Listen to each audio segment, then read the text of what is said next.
నమస్తే. ఇన్నాళ్ళు నన్ను సపోర్ట్ చేస్తూ, ఎంకరేజ్ చేస్తూ మీ ప్రేమని నాకు అందిస్తున్న ప్రతి ఒక్కరికి కృతజ్ఞతలు. అలాగే ఈ వీడియో కూడా ఖచ్చితంగా మీకు ఉపయోగపడుతుంది. లైక్, షేర్ అండ్ సబ్స్క్రైబ్ చేసి మీ సపోర్ట్‌ని నాకు అందించండి. అలాగే ఈ వీడియో పట్ల మీకున్న అభిప్రాయాన్ని కామెంట్ సెక్షన్‌లో కామెంట్ చేసి తెలియజేయండి. ఇప్పుడు వీడియోని చూద్దాం. అందరికీ నమస్కారం. Welcome to our channel. నేను పద్మిని. ముందుగా ప్రేక్షకులకి శ్రీ క్రోధి నామ సంవత్సర ఉగాది శుభాకాంక్షలు. ఉగాది అంటే ఖచ్చితంగా ఉగాది నుంచి మళ్ళీ వచ్చే ఉగాది వరకు మన రాశి ఎలా ఉంది, అది ఇచ్చేటటువంటి ఫలితాలు ఎలా ఉన్నాయనేది ఖచ్చితంగా చూసుకుంటాము. పంచాంగ శ్రవణం ఖచ్చితంగా ఉగాది నాడు చేస్తాము. అయితే ఈ సంవత్సరం కాలం పాటు కూడా ఈ క్రోధి నామ సంవత్సరం ద్వాదశ రాశులకి ఎలాంటి ఫలితాలను ఇవ్వబోతోందో మనకు తెలియచేయడానికి మనతో పాటు సిద్ధంగా ఉన్నారు వేదిక ఆస్ట్రాలజర్ అవినాష్ దాస్ గారు. మాట్లాడదాం. అవినాష్ గారు నమస్తే అండి. నమస్తే అండి. ఓం నమ శివాయ, ఓం నమో వెంకటేశాయ. ముందుగా మీకు ఉగాది శుభాకాంక్షలు. థ్యాంక్ యూ అండి, thank you so much. Right. ఏంటి మీరు డిఫరెంట్ గా వేశారు ఇది? ఇది నార్త్ స్టైల్ అండి, కొంచెం మన ప్రేక్షకులు ఈజీగా అర్థం అవడానికి, ఏ కన్ఫ్యూజన్ లేకుండా. రైట్. నార్త్ లో ఇలా వేస్తారు, మీరు ఈ స్టైల్లోనే చూస్తారా? అవునండి, ఈ స్టైల్లో చూస్తాను, సౌత్ లో చూస్తాను, నాకు అన్ని అర్థమవుతాయండి. ఇది ప్రేక్షకులు కొంచెం ఈజీగా అర్థమవుతుంది. లగ్నం మారదు, ఎప్పుడు లగ్నం ఓన్లీ ఇది ఈ ఇంట్లో పైన ఇల్లు అయితే ఉందో అదే లగ్నం, సో ఈజీగా అర్థమవుతుంది. సో ఈ క్రోధి నామ సంవత్సరం ఎలా ఉండబోతోంది, దేశ కాలమాన పరిస్థితులు ఎలా ఉండబోతున్నాయి, ఎవరి చేత పాలింపబడుతున్నాం ఈ సంవత్సరం ఇత్యాది విషయాలు, అలాగే ద్వాదశ రాశి ఫలాలు కూడా మీ ద్వారా. ఈ సంవత్సరం ఎలా ఉండబోతుంది ముందు అది చెప్తానండి. ఈ సంవత్సరం రాజు అధిపతి కుజుడు చేత పాలించబడతాడు. కాబట్టి కుజుడు చేత రీఫార్మ్స్ ఉంటాయి. అది కాకుండా మన భారతదేశానికి ఈసారి ఏప్రిల్ 25న కుజ దశ మొదలవుతుంది. కాబట్టి కుజ దశ ఇంప్లికేషన్స్ ఉంటాయి.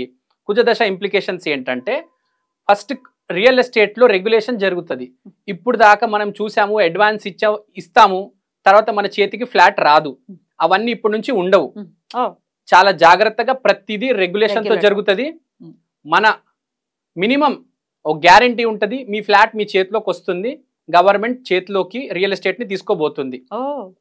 ఒకటి ల్యాండ్, సెకండ్ అగ్రికల్చర్లో కూడా ఎంఎస్పి ప్రైస్ ఏదైతే ఉందో అది కూడా గవర్నమెంట్ ఫిక్స్ చేసి కంట్రోల్లో పెట్టి రెగ్యులేషన్ చేస్తుంది. సో అగ్రికల్చర్ గవర్నమెంట్ చేతిలోకి వెళ్తుంది, రియల్ ఎస్టేట్ గవర్నమెంట్ చేతిలోకి వెళ్తుంది, ఆర్మీ చాలా స్ట్రాంగ్ అవుతుంది. ఆర్మీ అనేది కుజుడితో కంట్రోల్ అవుతుంది కాబట్టి ఆర్మీ కూడా చాలా స్ట్రాంగ్ రూలర్షిప్ ఉంటుంది ఈ సంవత్సరం. అది కాకుండా ఈసారి భారతదేశం హిందూ రాష్ట్రం అయి తీరుతుంది. ఇది కంపల్సరీ, దీన్ని ఎవరు ఆపలేరు. భారతదేశం హిందూ రాష్ట్రం అవ్వటం ఏమిటి? ఈసారి కుజుడు ఉన్నాడు అధిపతి కాబట్టి సనాతన ధర్మం ఒక విశిష్టత మొత్తం భారతదేశం ఉంటుంది. అంటే ఆధిపత్యం ఖచ్చితంగా ఎలాగో ఉంది, ఎందుకంటే మనం మెజారిటీ హైందవులే ఉన్నారు కాబట్టి హైందవం చాలా అద్భుతంగా ముందుకు వెళ్తుంది అని చెప్తూ. హైందవం చాలా అద్భుతంగా ముందుకు వెళ్తుంది. కొన్ని మత ఘర్షణలు కూడా జరుగుతాయి. ఇంకో పాయింట్ చాలా ఇంపార్టెంట్, ట్రాఫిక్ రూల్స్ మారబోతున్నాయి. చాలా సీరియస్ గా ట్రాఫిక్ రూల్స్ ఇంప్లిమెంట్ చేయబోతున్నారు. ఇప్పుడు లాగా ట్రాఫిక్ రూల్స్ ఉండవు, హైవే మీద యాక్సిడెంట్స్ ఉండవు, చాలా నీట్ గా కంట్రోల్ చేస్తారు. మొత్తం రోడ్డు మీద మీరు రాంగ్ రూట్ వెళ్ళినా ఫైన్ భారీగా వేస్తారు, హెల్మెట్ లేకపోయినా. రూల్స్ అన్ని మారబోతున్నాయి. దుబాయ్ లో ట్రాఫిక్ కంట్రోల్ ఎంత సీరియస్ గా ఉంటది, ఇక్కడ ట్రాఫిక్ అంత సీరియస్ గా చేయబోతున్నారు. ల్యాండ్ రేట్స్ కూడా కొద్దిగా పెరిగే అవకాశం ఉంది, ప్లస్ ల్యాండ్ రెగ్యులేట్ చేస్తారు. అది కాకుండా రివర్స్ మైగ్రేషన్, కెనడా నుంచి ఆస్ట్రేలియా నుంచి చాలా మంది తిరిగి వస్తారు ఇక్కడికి, ఎందుకంటే బిజినెస్ ఆపర్చునిటీస్ బాగా పెరుగుతాయి. మనం వేరే దేశాల్లో చూస్తే ఈ laws, green laws, eco tax అని రకరకాలుగా ఇండస్ట్రీస్ పెట్టడం కష్టమైపోయింది. ఇండియాలో ఇప్పుడు చాలా అవకాశం ఉంది కాబట్టి ఎన్ఆర్ఐస్ అందరూ తిరిగి వస్తారు. రైట్ అండి. ఇక గ్రహస్థితి ఒకసారి మీరు చెప్పేసిన తర్వాత ద్వాదశ రాశి ఫలాల్లోకి వెళ్దాం. గ్రహస్థితి మాట్లాడితే మనం గురువు వృషభంలో ఉన్నాడు అంటే కృతిక తర్వాత రోహిణి, తర్వాత మృగశిర, తర్వాత ఆరద్ర అలా పయనం చేస్తాడు. తర్వాత మనం తీసుకుంటే రాహు ఉత్తర భాద్రపదలోనే ఉంటాడు, శని పూర్వ భాద్రపదలో ఉంటాడు, కేతు గ్రహము హస్త నక్షత్రంలో ఉంది. ప్రెసెంట్ గురువు అయితే కృతికాలో ఉంది. మీకు ఆర్డర్ చెప్పాను, ఇది ఉత్తర భాద్రపద, ఇది పూర్వ భాద్రపద, ఇలా చెప్పాను. కానీ ప్రజలకు అర్థం అవ్వాలంటే ఫస్ట్ మీకు ఎక్స్ప్లెనేషన్ ఇస్తాను నేను. సాటర్న్ అంటే శని పూర్వ భాద్రపదలో ఉంది. పూర్వ భాద్రపద అంటే ఇప్పుడు దాకా ఏం జరిగింది, ముందు ఏమి జరగబోతుంది, అంటే పాస్ట్ లో ఏం తప్పులు చేశాము, ఇప్పుడు ఎలా సరిదిద్దుకుంటాము, ఈ తప్పులు సరిదిద్దుకొని మనం ముందుకెళ్ళి ఎలా డబ్బులు సంపాదిస్తాము. అంటే ప్రతి మనిషి ఈ సంవత్సరం డబ్బులు సంపాదించడం మనం ఇంకోటి మన పాస్ట్ లో ఏం చేసాము, ఫ్యూచర్ లో ఏం చేయబోతున్నాము అనే ఒక ప్లానింగ్ వేసుకొని మెటీరియల్ గా వెళ్తాడు. ఈసారి మనిషి కొంచెం మెటీరియల్ గా ఉంటాడు ఈ సంవత్సరం బికాస్ ఆఫ్ సాటర్న్ ఇన్ పూర్వ భాద్రపద. తర్వాత రాహు ఉత్తర భాద్రపద. ఉత్తర భాద్రపద అంటే ఏంటి, మెటీరియల్ నుంచి స్పిరిచువల్ లోకి వెళ్ళడం. అరే ఇంత కష్టపడి నేను సంపాదించాను, ఎందుకు సంపాదించాను ఇదంతా, మా ఫ్యామిలీ మా పిల్లలు ఇదంతా ఓకే, కానీ నిజంగా నేను కష్టపడింది ఇంత, డస్ ఇట్ డిజర్వ్ దట్? నాకు కావాల్సింది ఏంటి, ఆ స్పిరిచువల్ లైఫ్, హ్యాపీగా ఉండడము, కూల్గా ఉండడము. సో ఆ మాయలో ఉంటాడు మనిషి. ఏమో కష్టపడుతూ ఉంటాడు, కానీ మాయ ఏమో ఏమంటుంది, కష్టపడితే ఇదంతా అవసరమా నాకు, ఎందుకు కష్టపడుతున్నాను, స్పిరిచువల్గా నేను ఎలా అవ్వాలని ఉంది నాకు. అంటే ఈ సంవత్సరం అలా ఉంటుంది, అంటే అంత కష్టపడతాడు శని. రాహు ఏమో మాయలో పెడతాడు అనమాట, ఆ స్పిరిచువాలిటీలో కూడా తీసుకెళ్ళిపోతాడు, అంటే బ్యాలెన్స్ చేపిస్తాడు జీవితాన్ని ఈ సంవత్సరం. కేతు ఎలాగో హస్త నక్షత్రంలోనే ఉన్నారు. కేతు హస్త నక్షత్రంలో ఉన్నాడంటే blessings. So blessings are very important for this year. ఈ సంవత్సరం బ్లెస్సింగ్స్ తీసుకొని వెళ్తే మనం చాలా మంచిది. ఓన్లీ కష్టపడితే కాదు, దాంతో పాటు బ్లెస్సింగ్స్ కూడా ఉండాలి. సో గురువు కృతిక నుంచి రోహిణి నుంచి మనం మృగశిర, తర్వాత ఆరద్ర. సో అలా ట్రావెల్ అవుతూ వెళ్తాడు. మీకు కృతిక గురించి స్టార్ ఆఫ్ ఫైర్, రోహిణి అంటే హ్యాపీనెస్. సో గురువు అనేది షిఫ్ట్ అవుతూ ఉంటది. సో ఒక్కొక్క నక్షత్రం వెళ్తూ కొద్దీ బేసిక్ గా ఈ కృతిక, రోహిణి, మృగశిర, ఆరద్ర ఇది ఒక ఆర్డర్. బేసిక్ గా రోహిణికి వెళ్తున్నప్పుడు చాలా హ్యాపీగా ఫీల్ అవుతాడు, కొంచెం కంటెంట్ గా ఉంటాడు. మిగతా అన్ని మీకు తెలిసిన, ఇంకా మనం కష్టపడుతున్నాం కాబట్టి అది సపోర్ట్ చేస్తూ ఉంటది మనకు, కృతిక గాని, మృగశిర గాని, ఆరద్ర గాని. రైట్, ఇది గ్రహస్థితి. ఇప్పుడు ద్వాదశ రాశి ఫలాలు చూద్దామండి. వృషభ రాశి వారికి ఎలా ఉండబోతుందండి ఈ ఇయర్? వృషభ రాశి వారికి ఈసారి గురువు లగ్నంలో వస్తున్నారు, కేతు 5వ ఇంట్లో, రాహు 11వ ఇంట్లో, శని 10వ ఇంట్లో వస్తున్నారు. వృషభ రాశికి గురువు లగ్నంలో వస్తున్నారు. బేసిక్ గా లగ్నం అంటే ఒక కారుకి ఇంజిన్ ఎట్లనో లగ్నం అనేది మనిషికి అట్లా. ఇప్పుడు రాశి అనేది ఎట్లయితే GPS అంటే దారి చెప్తుంది, ఇటు వెళ్ళాలి అటు వెళ్ళాలి, కానీ ముందుకు తీసుకెళ్లేది ఇంజినే కదా. సో ఈసారి గురువు లగ్నంలో రావడం వల్ల జీవితంలో మంచి మార్పులు జరుగుతాయి. అంటే ఇంజిన్ మారడం, సింపుల్ గా చెప్పాలంటే వృషభానికి ఈసారి అన్ని కలిసి వస్తాయి. ఇది అది కాదు, మొత్తం ఇల్లు కొనాలని వాళ్ళు ఇల్లు కొంటారు, పెళ్లి కాని వాళ్ళు పెళ్లి చేసుకుంటారు, ఆరోగ్యం బాగాలేదన్న వాళ్ళకి ఇమ్యూనిటీ బాగా పెరుగుతుంది, దాన్ని ఓవర్కమ్ చేయగలరు. కొన్ని సజెషన్స్, కొన్ని అడ్వైజెస్ వల్ల దాని క్యూర్ కూడా చేయడం జరుగుతుంది మీకున్న ప్రాబ్లమ్స్ని. సో మామూలుగా ఏ రాశి తీసుకున్నా ఈ ఎఫెక్ట్, ఇంత పాజిటివ్ ఇంత నెగిటివ్ అని ఉంటుంది. వృషభ రాశికి ఈసారి మొత్తంగా 100%, 100కి 100% పాజిటివ్ జరుగుతుంది. సో మనం చూసాము లగ్నంలో గురువు వచ్చారు కాబట్టి జీవితం మార్పు, లైఫ్ ట్రాన్స్ఫర్మేషన్ జరుగుతుంది. ఇంకా మీరు కేతు 5th హౌస్లో, రాహు 11th హౌస్లో, సాటర్న్ 10th హౌస్లో తీసుకున్నా కూడా సేమ్ ఇంప్లికేషన్సే. శని 10వ ఇంట్లో అంటే మీ నేమ్ అండ్ ఫేమ్ మీకు వస్తుంది.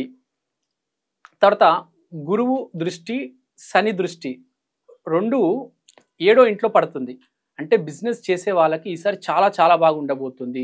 ధర్మం కర్మం రెండు కలిసి వ్యాపారస్తుకి చాలా బాగుండబోతుంది.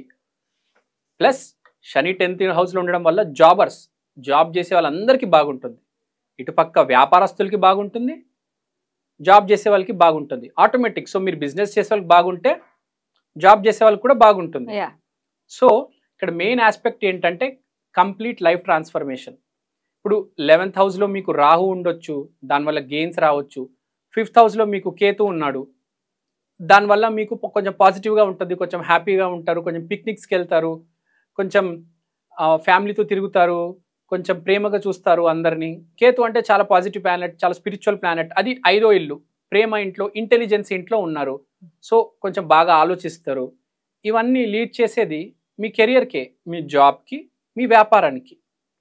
సో కంప్లీట్ వృషభ రాశి వాళ్ళకి ఈసారి చెప్పుకోవాలంటే కంప్లీట్ ట్రాన్స్ఫర్మేషన్ జరుగుతుంది. ఎవరికైనా జీపీఎస్ మారుతుంది. ఇప్పుడు రాశి ఫలాలు అంటే జీపీఎస్ మారటం, కానీ వీళ్ళకి మొత్తం ఇంజనే మారుతుంది. కొత్త ఇంజన్ అంటే కొత్త బండి అనుకోండి, కొత్త జీవితం. సో కొత్త లైఫ్ స్టార్ట్ అవబోతుంది వీళ్ళకి. ఇప్పుడు దాకా చేస్తున్నంత పని ఒక ఎత్తు, ఇవాళ నుంచి ఒక 14 years పాటు ఒక ఎత్తు ఉంటుంది. ఎలా ఉంటుంది? 1 year కదా జూపిటర్ అక్కడ ఉండేది. కాదు, మీకు ఒక సైకిల్ స్టార్ట్ అవుతుంది. ఒక సైకిల్ అంటే గురువు సైకిల్ 12 ఇయర్స్. సో గురుతో పాటు యురానస్ ఉన్నారు, 14 ఇయర్స్ కలిసి ఉంటారు. కాబట్టి ఇవాళ నుంచి 14 ఇయర్స్ వరకు ఒక వృషభ రాశి వరకు చాలా బాగుంటుంది, చాలా మంచి చేస్తుంది. నేను చెప్పాలంటే రాశులన్నింటిలో గల ఇప్పుడు మేషరాశి బాగుందంటే వృషభ రాశి ఇంకా చాలా బాగుంది. చాలా 100కి 100 మార్క్స్ ఇస్తాను నేను. చాలా పాజిటివ్, చాలా కూల్గా ఉంటారు, ఏ ప్రాబ్లం లేకుండా, ఏ మానసిక ఇబ్బంది లేకుండా, శారీరక ఇబ్బంది లేకుండా, డబ్బుతో ఎవరికైనా ఏం కావాలి, డబ్బు కావాలి, ఆరోగ్యం కావాలి, మానసికంగా బాగుండాలి, సరస్వతి దేవి కటాక్షం కావాలి, అన్ని ప్రతిదీ ఈసారి వృషభ రాశికి రాబోతుంది. కొత్త జీవితం మొదలవబోతుంది. అయినప్పటికీ ఏ ఆరాధన విశేషంగా చేసుకోమంటారు ఈ సంవత్సరం?